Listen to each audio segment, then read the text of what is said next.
Իտալիայի դեմ ինչ-որ մի բան կա, ու մենք ծնողներս առանց բացատրության հայտնվել ենք այս իրավիճակի մեջ ու հասկանում ենք, որ ոչ մի ձև չենք կարողանում մեր երեխաներին պաշտպանել այս զրպարտություններից։ Դուք տեղյակ եք հարուցված քրեական գործի մասին, ըստ որի Հայաստանից իբր երեխաները ոչ թե որդեգրվել են, այլ վաճառվել են։ Ամերիկացիները, եթե չեմ սխալվում, 30-ից 40 հազար դոլար էին վճարում։ Եվ ինչպես է ստացվել, որ առաջնեկի մասով խնդիր չկա, սակայն երկրորդ երեխայի մասով խնդիր է առաջացել։ Եվ չեմ կարողանում հասկանալ դրդապատճառը, թե ինչու են Իտալիայի որդեգրված երեխաները վաճառված, իսկ մյուս երկրներինն է ոչ։ Այդ հրապարակումները կան նաև իտալական մամուլում, որ Հայաստանից վաճառվել են երեխաներ, այդ երեխաներին փնտրում են, չեն գտնում։ Ինչպիսին է լինելու իմ զավակների արձագանքն այս բամբասանքներին։ Երեխաներս կարող են մտածել, որ ես իրենց որդեգրել եմ ոչ թե սիրուց դրդված, այլ գնել եմ որպես ապրանք։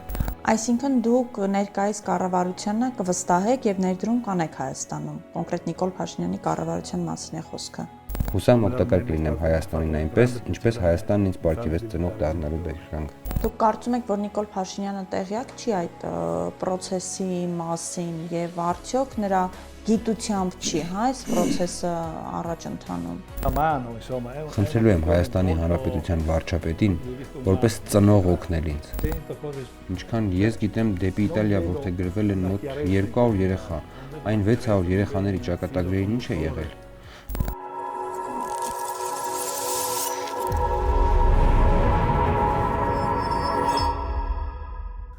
Ողջույն։ Այսօր անդրադառնալու եմ մի թեմայի, որը իմ ուշադրության կենտրոնում է արդեն բավականին ժամանակ, ես հետաքննություն էի սկսել, իմ Facebook-յան էջում անդրադարձ էի կատարել նաև այդ հարցին։ Խոսքը վերաբերում է ապօրինի որդեգրություններին, որը ի սկզբանե որակավորվել էր որպես երեխաների վաճառք։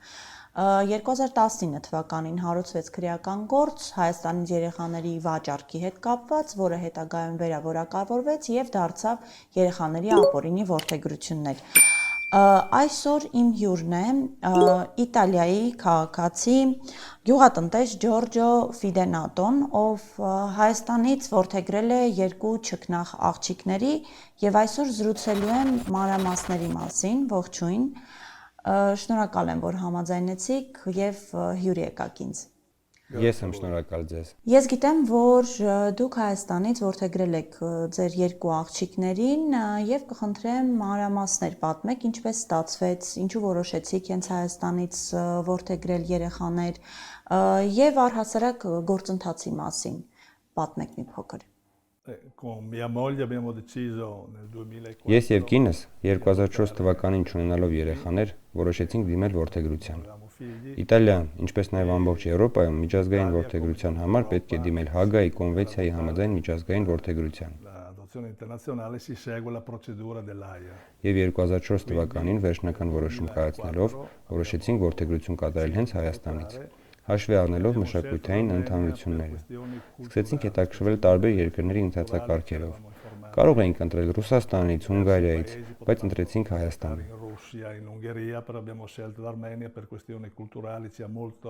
Որովհետև մեզ շատ հետաքրքրեց Հայաստանի պատմությունը եւ մշակութային ինքնությունը։ Վերջնական որոշում կայացրեցինք Հայաստանից երեխա որդեգրել։ Որդեգրման ընթացքում որևէ ապօրինությունների, որևէ դրվագների, որոնք ձեզ կարող էին դուր չգալ եւ ձեզ մոտ հարցեր առաջացնել, առնչվել եք նման դրվագների հետ։ Բացարձակապես ոչ մի դրվագ, ոչ մի էպիզոդ չի եղել, որը կարող էր մեզ մոտ հարցեր առաջացնել։ Մենք կատարել էինք բոլոր այն գործողությունները, որոնք ասել է որդեգրություններով զբաղվող մեր կազմակերպությունը Իտալիայում եւ մեր ներկայացուցիչը Հայաստանում։ Ամեն ինչը կատարվել է պետական մարմինների կողմից, սկսած որդեգրման դիմումից մինչև դատարան։ Հայաստանի Հանրապետության դատական նիստին պատասխանել ենք դատավորի հարցերին, այնուհետև սպասել ենք 1 ամիս, մինչև վճռի վերաբերյալ որոշում կկայացվեր։ Ամբողջ գործընթացը եղել է այնպես, ինչպես նախատեսված է Հագայի կոնվենցիայով։ Ոչ մի բան չենք նկատել, ինչի մասին հիմա խոսում են։ Դուք տեղյակ եք հարուցված քրեական գործի մասին, ըստ որի Հայաստանից իբր երեխաները ոչ թե որդեգրվել են, այլ վաճառվել են։ Ցավոք լսել ենք այս քրեական գործի մասին, բայց այն վերաբերում է ոչ թե մեր առաջին որդեգրությանը, այլ երկրորդ որդեգրությանը։ Շատ բացասական սոսկալի լուր է։ Ստացվում է, մեր առաջին երեխան որդեգրված է, իսկ երկրորդը վաճառված։ Anche e soprattutto per le nostre figlie. Լուրը սոսկալի է հատկապես մեր երեխաների համար, որ իմ աղջիկը կարող է մտածել, թե ես իրեն ոչ թե որդեգրել եմ, այլ գնել։ Հատկապես հուզական տեսանկյունից ողբերգական է, քանի որ չգիտեմ ինչ պետք է պատասխանեմ իմ երեխային։ Anche di immaginare cosa potrei dire a mia figlia se questa cosa venisse fuori che è vera. Եթե այս լուրը ճիշտ է, սա այնպիսի թեմա է, որ նույնիսկ հանցագործություն լինելու դեպքում չպետք է լուսաբանվեր, որովհետև դա ծանր խնդիրներ է առաջացնում հենց մեր երեխաների համար։ Perché suscita molte problematiche ai nostri figli. E poi Բացի այդ երկու որդեգրություններն էլ տեղի են ունեցել նույն ընթացակարգով, եւ այդ ընթացքում ծանոթացել ենք ուրիշ ընտանիքների հետ, ֆրանսիացի, ամերիկացի ընտանիքների, որոնք նույնպես այդ ընթացքում երեխա են որդեգրում Հայաստանում։ Da parte loro, nei loro paesi non c'è queste Նրանց հետ խոսելով տեղեկացել եմ, որ մյուս երկրներում չկա երեխաների վաճառքի հետ կապված թեմա։ Ինքս ինձ հարց եմ տալիս. ինչու՞մ է խնդիրը, որ դեպի Իտալիա որդեգրած երեխաների հետ իրականացվեց այս արարքը։ Contro l'Italia c'è questa azione penale,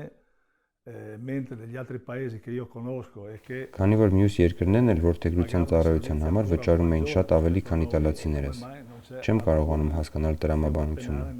Մյուս երկրների որդեգրությունների նկատմամբ չկա ոչ մի տիպի քրեական գործ։ Նույն ժամանակահատվածում, որ մենք Հայաստանում ենք, ամերիկացի եւ ֆրանսիացի ընտանիքները նույն ընթացակարգով Հայաստանից երեխա էին որդեգրում, սակայն դատախազության ուշադրության կենտրոնում միայն Իտալիայից որդեգրությունների հարցն է։ Շատ նուրբ հարց է սա, սակայն հասկանալու համար, թե իրականում ինչ է կատարվում, կարծում եմ պետք է քննարկենք։ Կխնդրեմ ներկայացնեք ձեր երկու երեխաներին է նույն ընթացակարգով եք որդեգրել եւ նույն կազմակերպության միջոցով, նույն մարդկանց միջոցով, այսինքն նույն գործընթացն է եղել։ Եվ ինչպես է ստացվել, որ առաջնեկի մասով խնդիր չկա, սակայն երկրորդ երեխայի մասով խնդիր է առաջացել։ assolutamente nessuna Գործընթացը լրիվ նույնն է եղել երեխայի համադրումը, դատարանը, սպասելը մինչև վճիռը կմտնի օրինական ուժի մեջ։ Երկու որդեգրությունների ժամանակ էլ գործընթացն ամբողջովին նույնն է եղել։ Quando siamo partiti i pagamenti sono Երկու դեպքում էլ լրիվ նույն գործողություններն են արվել, բայց ստացվում է, որ մեր մի երեխան որդեգրված է, մյուս երեխան վաճառված։ Մենք ոչ մի երեխա չենք գնել։ Լրիվ նույնն է եղել որդեգրման գործընթացը, նույն գումարն է եղել։ identica, quindi Հայաստան գալուց առաջ կազմակերպությունը մեզ ասում է, թե ինչ կարժենա որդեգրության գործընթացի ծառայությունը, եւ մեր ճամփորդելուց առաջ մենք արդեն վճարումները կատարում ենք մեր կազմակերպությանը։ Ամբողջ գումարը վճարում ենք Իտալիայում, մեր կազմակերպությանը։ Մենք մեր հետ գումար չենք բերել, որևէ մեկին գումար չենք տվել, այլ մարդկանց գումար չենք տվել։ Նման բան չի եղել։ Գումարը միայն մեր կազմակերպությանն ենք տվել։ Նորից եմ կրկնում, կազմակերպությունն առաջին վայրկյանից մեզ տեղեկացրել է, ինչ արժի որդեգրման գործընթացի ծառայության արժեքը, որովհետև վճարվում է, կրկնում եմ, ծառայության համար։ Եթե մենք որոշենք Հունգարիայից կամ Ռուսաստանից երեխա որդեգրել, ապա այնտեղ էլ պետք է վճարենք որդեգրման գործընթացի համար, որովհետև միջազգային որդեգրության համակարգում նախատեսված է, որ որդեգրման ծառայության համար պետք է վճարել։ Տեսեք, Հայաստանում դատախազության ներկայացուցիչը մամուլում հայտարարել էր, որ խնդիրն այն է, որ Հայաստանից երեխա որդեգրելիս վճարել են Իտալիայի ծնողները մոտ 25000 եվրո, ինչը բավականին շատ է, քան նախատեսված է օրենքով։ Դուք տեղյակ եք այս թեմայից եւ արդյոք եթե դուք այլ երկրից երեխա որդեգրեիք, նույն չափ էիք վճարելու, թե ավելի քիչ էիք վճարելու, գուցե խնդիրը այդ վճարի չափն է։ Բացարձակապես ոչ։ Նույն թիվը չէր, բայց նույն չափն էր։ Եթե չեմ սխալվում, Ռուսաստանում ծառայությունը $22000 էր, Հունգարիայում $23000։ Մի քիչ շատ, մի քիչ քիչ, 2000, 3000-ի տարբերությամբ, բայց գրեթե նույնն էին, բայց ոչ ասենք 5000-ի տարբերություն, որ կասկած առաջացներ մեզ մոտ, թե ինչի համար ենք այստեղ ավելի շատ, այնտեղ ավելի քիչ։ Assolutamente I prezzi erano più o meno gli stessi. Միջազգային որդեգրությունը գրեթե նույն արժեքն ուներ։ Օրինակ, եթե պետք է Ռուսաստանից երեխա որդեգրեինք եւ գնայինք հասնեինք Սիբիր, նույն ծախսն էինք կատարելու, եթե ոչ ավել հաշվի առնելով ճանապարհածախսը։ Մենք ընտրեցինք Հայաստանը, որը մեզ համար շատ ավելի լավ տարբերակ էր։ Դուք նաև նշեցիք, որ շփվել եք ամերիկացի, ֆրանսիացի ծնողների հետ, ովքեր որդեգրություններ են կատարել Հայաստանում։ Եվ տեղյակ եք արդյոք նրանց պարագայում ինչքան էր այդ ծառայության վճարը։ Գուցե խնդիրն այն է, որ Հայաստանից օրինակ Ամերիկայից կամ Ֆրանսիայից ընտանիքները որդեգրություններ էին կատարում ավելի փոքր գումարով, այդ որդեգրման գործընթացի արժեքը ավելի քիչ ծախսատար էր նրանց համար, իսկ Իտալիայի պարագայում ավելի շատ ծախսատար էր։ Գուցե այստեղ է խնդիրը։ Ես հիշում եմ, որ նրանք մեզանից շատ ավելի էին վճարում։ Ոչ իտալացիներից քիչ, այլ իտալացիներից շատ։ Իրական թիվը հիմա չեմ հիշում, բայց վստահաբար կարող եմ ասել, որ մեզանից շատ ավելի էին վճարում։ Ամերիկացիները, եթե չեմ սխալվում, 30-ից 40 հազար դոլար էին վճարում։ Տարօրինակ է այս պարագայում, քանի որ ստացվում է, որ մի դեպքում վճարել են շատ ավելի շատ, սակայն կարծես թե չկա հարուցված քրեական գործ, եթե կա, ամեն դեպքում մամուլում չկա հրապարակումներ, բայց Իտալիայի պարագայում որդեգրման գործընթացի ծառայության դիմաց վճարը եղել է շատ ավելի քիչ, սակայն մամուլում կան բազմաթիվ հրապարակումներ, այդ հրապարակումները կան նաև իտալական մամուլում, որ Հայաստանից վաճառվել են երեխաներ, այդ երեխաներին փնտրում են, չեն գտնում, մոտ 800 երեխայի մասին է գնում խոսքը, ըստ ձեզ ինչով է սա վնասելու իտալացիների վերաբերմունքին դեպի Հայաստանը, որտեղ ես գիտեմ, որ դուք երեխաներ որդեգրելուց հետո նաև բավականին կապվել եք Հայաստանի հետ, այդ մասին էլ կխոսենք։ Ինչն էր այս ամենի պատճառը ըստ ձեզ եւ ինչ հետևանքներ է ունենալու։ Penso che non sia una cosa bella perché soprattutto Նախ եւ առաջ Հայաստանի իրական դեմքը դա չէ, դա սուտ է։ Բացի այդ, ինչու միայն իտալացիների նկատմամբ այսպես վարվեցին։ Մինչև այսօր դրդապատճառը չեմ կարողանում հասկանալ։ Սա մի քրեական վարույթ է, որն արդեն տարիներ շարունակ ընթանում է։ Եվ եթե իրականություն էր, եթե իրապես կան այն մայրերը եւ իսկապես այդ մայրերի հետ այդպես վարվել են, ինչ որ գրվել է մեր իտալական մամուլում, ապա վաղուց պետք է իր դրամաբանական ավարտին հասած լիներ։ Բայց չեմ տեսնում իրականությանը մոտ որևէ բան այդ գրվածքում եւ չեմ կարողանում հասկանալ դրդապատճառը, թե ինչու են Իտալիայի որդեգրված երեխաները վաճառված, իսկ մյուս երկրներինն է ոչ։ Որդեգրման գործընթացը նույնն էր, գումարները նույնն էին, վճարում էին բոլոր երկրները, իրապես չեմ հասկանում, գուցե դատախազությունն այլ փաստեր ունի, որ իտալացիներին երեխաներ վաճառվել են, մյուս երկրներին ոչ, բայց միևնույնն է, այս երկար տարիներ ձգվող անվերջանալի պատմությունը արդեն 6 տարի է ոչ մի հանգուցալուծում չի ստանում, որովհետև ոչինչ չկա, գուցե ժամանակն է արդեն փակել այս գործը։ Ես առաջինն անհանգստանում եմ իմ զավակների համար։ Եթե իմ աղջիկներն իմանան այս գործի մասին, այս պարագայում ճիշտն ու սուտն այլևս կարևոր չէ, ինչպիսին է լինելու իմ զավակների արձագանքն այս բամբասանքներին։ Երեխաներս կարող են մտածել, որ ես իրենց որդեգրել եմ ոչ թե սիրուց դրդված, այլ գնել եմ որպես ապրանք։ Սա շատ ցավալի է։ Բացի այդ, սա մի թեմա է, որ մամուլում անգամ չպիտի խոսվեր այս մասին, որովհետև սա շատ նուրբ եւ զգայուն թեմա է, եւ հույս ունեմ, որ մոտ ապագայում կփակվի այս հարցը, որովհետև քանի այն բաց է, մամուլը շարունակելու է խոսել։ Օրինակ, մոտ 2 ամիս առաջ իտալական թերթում հրապարակում եղավ այս մասին, եւ փողոցում քայլելիս ինձ թվում է, թե շշնջում են, որ իբր ես ստրուկներ եմ գնել, մինչդեռ ես անկեղծորեն որդեգրել եմ։ Սա շատ բացասական երևույթ է։ Լավ է գոնե իտալացիները քիչ են թերթ կարդում։ Io rispetto la procura le autorità armene, però vorrei che anche loro Ես հարգում եմ Հայաստանի Հանրապետության դատախազությանը եւ իշխանություններին, բայց ուզում եմ, որ նրանք էլ հասկանան, թե ինչ իրավիճակում են գտնվում իտալացի որդեգիր ծնողները։ che in Italia dicono che in Armenia sono stati acquistati i bambini Մամուլի լուրերի արկայությունն այս մասին, որ իբր Իտալիայում երեխաներ են վաճառվել, իսկ եթե վաճառվել են, ապա ստացվում է, որ մենք իրենց գնել ենք, ինչպես գնում են կենդանիներին, սա շատ սարսափելի է։ Եվ հուսամ դատախազությունը հնարավորինս շուտ կփակի այս հարցը, բայց ավելի շատ խնդրում եմ, որ այս թեմայի վերաբերվող թերթերում հրապարակումներին վերջ տալ։ Այսպիսի թեմաներին վերաբերվող նյութերը չպետք է անգամ թերթերին հասնեն։ Այսպիսի դեպքերը դատախազությունում պետք է շատ փակ քննարկվեն եւ ընդհանրապես հրապարակումներ չպիտի լինեին։ Միևնույն է, չեմ հասկանում, թե ինչի համար են այս թեմայով այսքան հրապարակումների եղել մամուլում։ Հնարավորինս շուտ պետք է փակել այս թեման։ Ես գիտեմ, որ չհաշված այս նեգատիվ դրվագը, որը որ եղել է այդ քրեական գործից հետո, դուք միևնույն է շարունակում եք պահել Հայաստանի հետ կապը եւ այստեղ նաեւ բիզնես գործունեություն եք ցանկանում ծավալել, երկար տարիներ որոշակի ծրագրեր եք փորձում իրականացնել եւ մշտական պահում եք կապը։ Կխնդրեմ խոսեք նաեւ այդ մասին, թե ինչ ծրագրեր կան այս պահին, որոնք Հայաստանում կատարում եք եւ որ ծրագրերն են, որոնք ապագայում եք կատարելու։ Allora, un progetto riguarda la coltivazione di lattuga in serra con Նախագիծը վերաբերում է ջերմոցային տնտեսությանը։ Հազարի, նույն ինքը մառոլի աճեցմանը ջերմոցային տնտեսությունում։ Աճեցվելու է շատ բարձր նորարարական տեխնոլոգիաների կիրառմամբ, առանց քիմիկատների, բացառապես բնական պայմաններում։ Altri progetti che abbiamo sono di allevare i maiali per produrre il prosciutto։ Մյուս նախագծերը վերաբերում են խոզաբուծությանը, որը վերջնարդյունքում պետք է դառնա իտալական պրոշուտո, եւ տավարաբուծությանը, բարձրորակ միս արտադրելուն։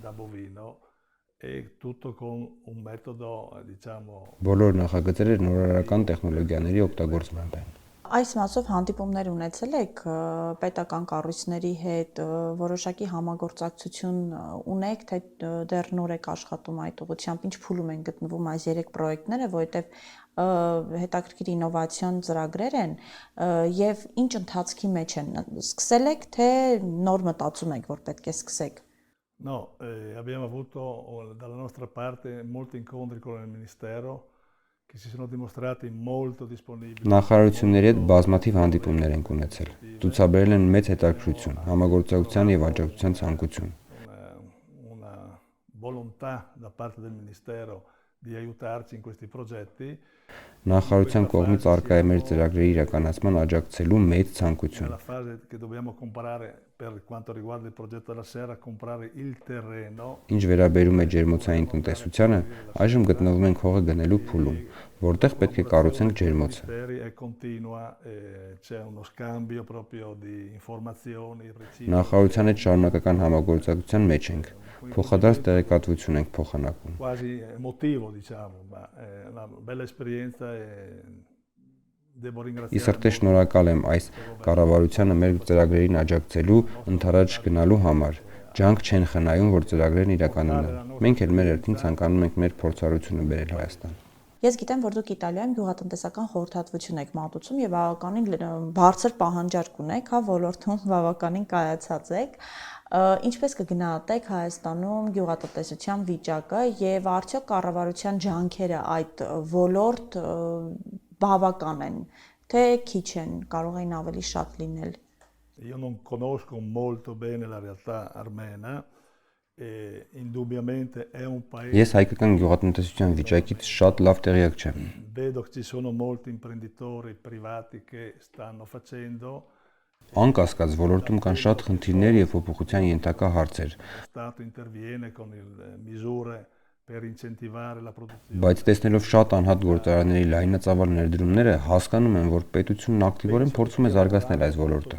Ամեն ինչ անում է, որ գյուղատնտեսությունը Հայաստանում ծաղկում ապրի, բայց պետք է միշտ նկատի ունենալ նաև այն փաստը, որ երկրում գյուղատնտեսությունը գտնվում է շատ ծանր վիճակում։ Հետևաբար ժամանակ է պետք նաև հասկանալու համար, թե ոլորտում ինչ տեխնոլոգիաներ է պետք կիրառել։ Però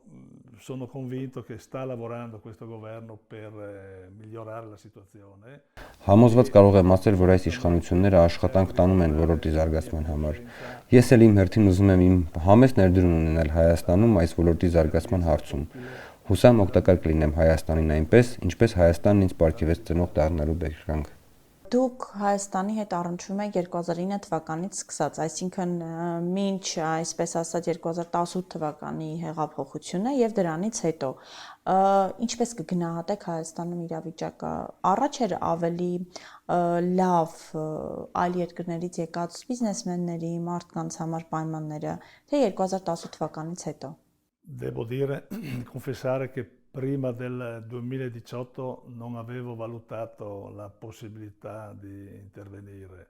Պետք է խոստովանեմ, որ 2018-ից առաջ երբեք Հայաստանին ներդրում կատարելու աչքերով չեմ նայել եւ չեմ գնահատել որպես ներդրումային միջավայր։ Բայց կարող եմ ասել, որ 2009 թվականից հետո շատ բան է փոխվել։ Հայաստանում կյանքը շատ է բարելավվել։ Փոխվել է դեպի լավը։ Valutare se prima era meglio o adesso è meglio. Vedo che c'è uno Ես չեմ կարող գնահատական տալ առաջ էր լավ թե հիմա, բայց տեսնում եմ տնտեսության վիճակի բարելավման ուղղված ջանքեր։ ai suoi tempi non è facile partire da una situazione come era prima per migliorare la quotidianità. Հասկանում եմ, որ ժամանակ է պետք։ Հեշտ չէ այն իրավիճակից, որում գտնվում էր օրինակ Հայաստանում գյուղատնտեսությունը, միանգամից գալ լավ վիճակի։ Ես միայն իմ անունից կարող եմ ասել, որ ուզում եմ ամեն կերպ իմ փորձով օգտակար լինել Հայաստանին։ Այսինքն դուք ներկայիս կառավարությանը կվստահեք եւ ներդրում կանեք Հայաստանում, կոնկրետ Նիկոլ Փաշինյանի կառավարության մասին է խոսքը։ Io non faccio investimento nel governo di Pashinyan, ma nell'Armenia. Se poi Pashinyan vince o perde, non è un compito mio. Ես ներդրում չեմ անում Փաշինյանի իշխանության համար։ Ես անում եմ Հայաստանի համար։ Վարչապետ Փաշինյանը կարող է պարտվել կամ հաղթել։ Դա հայ ժողովրդի կամքն է։ Possibilità di fare un buon business in Armenia, sia per una questione personale, che ritengo di avere un debito verso l'Armenia e intendo pagarlo. Poi, se i cittadini... Իմ ներդրումը Հայաստանին է վերաբերում։ Ես ուզում եմ ինչպես Հայաստանում հաջողված բիզնես ստեղծել, այնպես էլ ես կարծում եմ, որ պարտք ունեմ Հայաստանին վերադարձնելու, նրա համար, որ ինձ հայր դարձրեց։ Voglio dire che la situazione... Ուզում եմ, որ իմ անձնական հարցը վերջապես լուծում ստանա։ Probabilmente scriverò una lettera a Pashinyan. Հավանաբար Փաշինյանին անձամբ նամակ կգրեմ, որպեսզի իրեն տեղեկացնեմ խնդրի մասին։ Հասկանում եմ, որ ինքը չի կարող միջամտել, որովհետև իրավական համակարգն առանձին է, սակայն իրավիճակն արդեն անտանելի է եւ անընդունելի է։ Իրականում կամ ինչ-որ շատ դաժան բան կա թաքնված, կամ ոչինչ չկա։ Երկու դեպքում էլ պետք է ավարտվի հատկապես երեխաների շահերի համար, որովհետև եթե իմ երեխաները լսեն, որ ես իրենց իբր առել եմ, ոչ թե որդեգրել եմ, դա մի մեծ ողբերգություն կլինի։ Նամակը, որ կգրեմ, կլինի մի հոր սրտի խորքից գրված նամակ Փաշինյանին։ Դա քաղաքականության հետ կապ չունի։ Հոր նամակ է, ով սրտի հառաչանքով դիմում է կառավարության ղեկավարին, խնդրելով լուծում տալ այս անիրանալի իրավիճակին։ Երկու որդեգրությունների գործընթացներն էլ եղել են թափանցիկ, օրենքով եւ լրիվ նույնական, ու չեմ կարողանում հասկանալ, թե 6 տարի անց այս հարցն ինչու է շարունակվում քննարկվել։ Դուք կարծում եք, որ Նիկոլ Փաշինյանը տեղյակ չի այդ process-ի մասին եւ արդյոք նրա գիտությամբ չի, հա, այս process-ը առաջ ընթանում։ Io non so come sono regolati i poteri in Armenia. Ես կարծում եմ, որ իշխանությունը չի կարող ազատություն ունենալ դատախազության վրա։ Non possa influire su quanto fa la procura. È un invito ad analizzare una problematica. Սա մի խնդրանք է, որ վերլուծեն ծնողի իրավիճակը։ Che prenda il cuore, non la politica. Ուզում եմ նամակ գրել, որը ոչ թե կարդան քաղաքական իմաստով, այլ որպես ծնող։ Խնդրելու եմ Հայաստանի Հանրապետության վարչապետին, որպես ծնող օգնել ինձ, լուծում տալ իմ խնդրին։ Չեմ ընկալում, թե ինչպես կարելի է այս հասը չփակել։ Ես կարծում եմ մեր եթերում կարող եք ձեր հիմնական ասելիքը հնչեցնել, ես կփորձեմ որևէ ձևով դա նաև ուղարկել կառավարություն, որպեսզի մարդիկ տեսնեն ձեր խոսքը, լսեն, ես չգիտեմ ինչ արձագանք կունենա եւ հաշվի առնելով նաեւ այն հետապնդումները, որոնք որ Հայաստանում կան վերջին տարիներին, ամեն դեպքում ես կարող եմ ձեզ առաջարկել, որ մեր եթերում հնչեցնեք ձեր այն ասելիքը, որը ուզում եք թեկուզ նամակի տեսքով ուղարկել Նիկոլ Փաշինյանին, բնականաբար ձեր նամակը արդեն դուք կարող եք գրել, բայց այս հարթակն է կարող եք օգտագործել ձեր ասելիքը տեղ հասցնելու համար։ Va bene. Provvederemo. Scriverò anche a Tajani, al ministro. Լավ, շնորհակալ եմ։ Կգրեմ նաև Տայանիին, Իտալիայի արտաքին գործերի նախարարին, որպեսզի նա էլ փորձի լուծում տալ այս իրավիճակին։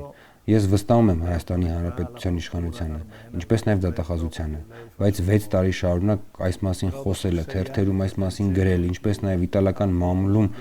իրոք սարսափելի է։ Sono cose che veramente 800 donne, c'è scritto su questo giornale 800 madri che hanno avuto questa vicenda qua. Թերթում գրված էր, որ Հայաստանում կան 800 մայրեր, որ առնչություն ունեն այս դեպքի հետ։ Ինչքան ես գիտեմ, դեպի Իտալիա որտեղ գրվել են մոտ 200 երեխա, այն 600 երեխաների ճակատագրերին ինչ է եղել։ Vorrei chiarire tutte queste cose qua, perché non è possibile di sì. Ամեն դեպքում այս գործով որևէ հստակություն չեմ տեսնում։ Չկա ընդհանուր կարմիր թել։ Ուզում եմ գոնե ինձ համար պարզ լինի, թե ինչու են իտալացիների հետ եղավ խնդիրը, ինչու դեպի Իտալիա որտեղ գրված երեխաների մասով կա խնդիր, իսկ մյուս երկրների մասով չկա։ Իտալիայի դեմ ինչ-որ մի բան կա, ու մենք ծնողներս առանց բացատրության հայտնվել ենք այս իրավիճակի մեջ ու հասկանում ենք, որ ոչ մի ձև չենք կարողանում մեր երեխաներին պաշտպանել այս զրպարտություններից։ Սրանք մեղադրանքներ չեն, սրանք զրպարտություններ են։ Մենք որդեգրությունները բացառապես իրականացրել ենք Հաագայի կոնվենցիայի համաձայն։ Շնորհակալ եմ, որ համաձայնեցիք, այստեղ եկաք։ Ես հույս ունեմ, որ այս տհաճ պատմությունը կունենա վերջապես իր տրամաբանական ավարտը, կպարզվի ինչ էր տեղի ունեցել իրականում, եւ շնորհակալ եմ ձեզ նաեւ ձեր վերաբերմունքի համար Հայաստանի նկատմամբ, որը չի փոխվել նաեւ այս տհաճ իրադարձությունների ֆոնին։ Հույս ունեմ այս հարցը վերջապես կլուծվի։ Ես էլ եմ լիահույս։ Հույս ունեմ, որ այս հաղորդումը կդիտեն թե դատախազությունում, թե նաև համապատասխան այլ իրավապահ մարմիններում եւ վերջապես հանգուցալուծում կտան այս արդեն երկար տարիներ ծեծվող եւ անհասկանալի գործին։ Ի վերջո կպարզվի ինչ է տեղի ունեցել, ինչի համար է տեղի ունեցել եւ այն որտեղ գրված երեխաները, որտեղ իր ծնողները, ովքեր այս պատմությունից բավականին խորը ցավ են ապրում, վերջ կդրվի այս ամենին եւ պատասխան կտան, թե ինչի էր պետք հարուցել այս քրեական գործը եւ եթե հարուցվել է, ապա ինչի համար է հարուցվել։ Եթե իրականում կան մեղավորներ, ապա պետք է լինեն ապացույցներ եւ այդ մեղավորները պատժվեն։ Եթե չկան մեղավորներ եւ սա ընդամենը բամբասանք էր, ապա պետք է 1 օր շուտ վերջ դրվի այս բամբասանքներին, որը էականորեն վնասում է նաև Հայաստանի վարկանիշին եւ առհասարակ հայ ազգին։ Ինչ է նշանակում երեխա վաճառող ազգ այն պարագայում, երբ մենք տարիներ շարունակ դա լսում ենք միայն մամուլից եւ չկա փաստացի որևէ ապացույց, կան որդեգիր ծնողներ, ովքեր նույնպես վրդովված են այս հարցից եւ չեն հասկանում, թե ինչպես պետք է վերջապես այս հարցը լուծում ստանա։ Այսօր այսքանը, շնորհակալություն եմ հայտնում Analytic Talk հաղորդման հովանավորներին, Կրեպերի սրճարանին եւ FINAP հաշվապահական ընկերությանը։ Հիշեցնեմ, որ կարող եք բաժանորդագրվել մեր YouTube-յան ալիքին, լայքեք, մեկնաբանություններ գրեք, նշեք, թե ինչ թեմաներ են ձեզ հետաքրքիր, ում կուզենայիք տեսնել իմ հաղորդմանը հյուր, աջակցեք մեզ Patreon եւ Donation Alerts համակարգերի միջոցով, որպեսզի կարողանանք ել ավելի զարգանալ եւ այլ ավելի հետաքրքիր հաղորդումներ ձեզ ներկայացնել։ Լավ եղեք, կհանդիպենք։ Stay tuned։